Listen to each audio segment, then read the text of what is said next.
എനിക്കിങ്ങനെ നിക്കാൻ കഴിയുന്നില്ല. എനിക്ക് ലെവലാണ്ട് ശ്വാസം മുട്ടുന്നാണ്. അതുകൊണ്ട് എനിക്ക് കഴിയുന്നില്ല.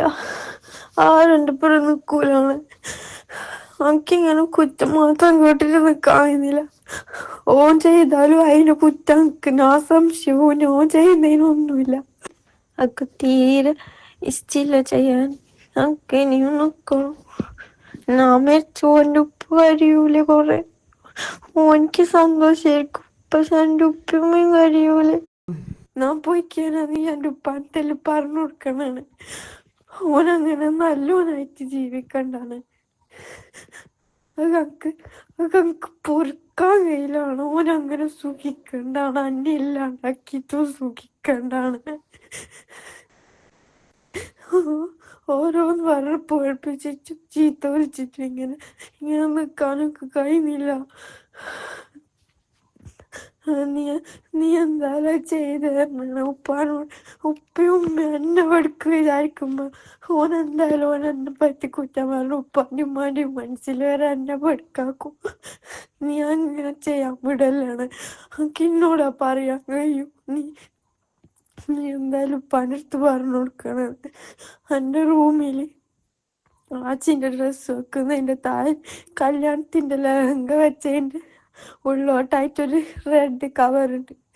അതിൽ 2 പേപ്പറുണ്ട്. അത് നീ എടുത്തിട്ട് ഉപ്പാക്ക് കൊടുക്കണം. അതൊക്കെ തീരെ ഇഷ്ടമില്ല ചെയ്യാൻ.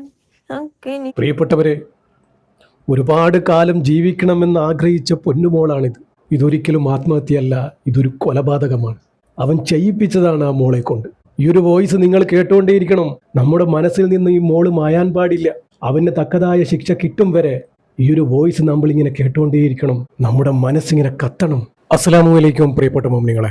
ഈ ഒരു പൊന്നുമോളുടെ ആ വിങ്ങി പൊട്ടിയുള്ള കരച്ചിൽ സഹിക്കാൻ പറ്റുന്നില്ല പ്രിയപ്പെട്ടവരെ. ഇത് നമ്മളിങ്ങനെ കേട്ടുകൊണ്ടേയിരിക്കണം. ഇത് മറക്കാൻ പാടില്ല, നമ്മുടെ മനസ്സിൽ നിന്നും പോകാൻ പാടില്ല.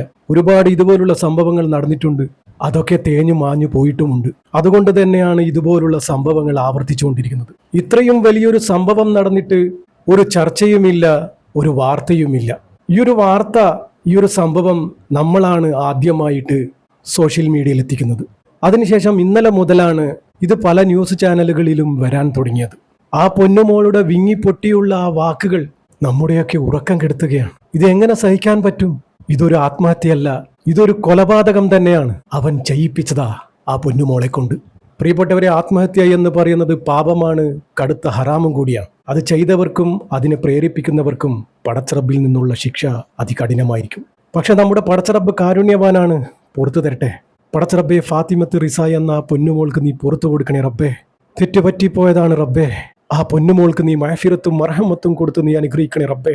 ആ പൊന്നുമോളെ ഈ ഒരു അവസ്ഥയിലാക്കിയ ആ ചെറുക്കനെ നീ നിയമത്തിന്റെ മുന്നിൽ കൊണ്ടുവരണേ റബ്ബേ.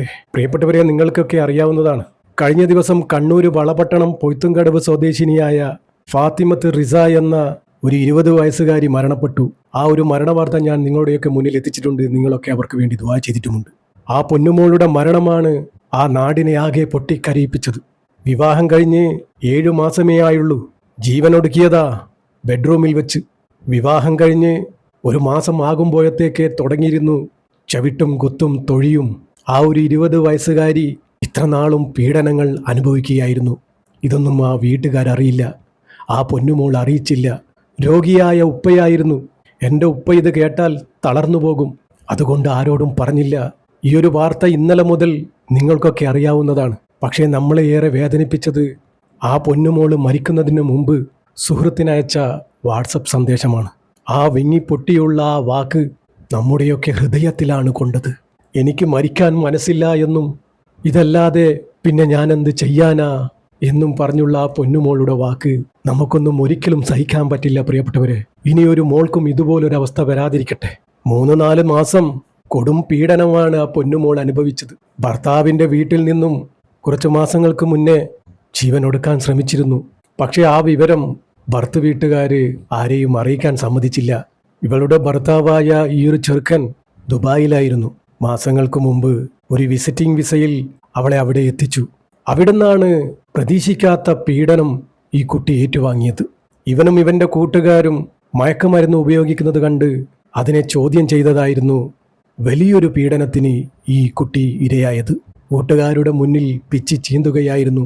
എല്ലാം കഴിഞ്ഞ് അവശനായി എല്ലാം നഷ്ടപ്പെട്ട നിലയിലായിരുന്നു ആ പൊന്നുമോള് 2 മാസം കൊണ്ട് നാട്ടിലേക്കെത്തുന്നത്. അതിനുശേഷമാണ് ഇത് സംഭവിക്കുന്നത്. ഈ പൊന്നുമോളുടെ മരണത്തിൽ ആ മോളുടെ മാതാപിതാക്കളിലും ഒരുപാട് തെറ്റുകളുണ്ട്. ഇതുപോലുള്ള തെറ്റുകളൊന്നും ഇനി ആരും ആവർത്തിക്കാതിരിക്കട്ടെ.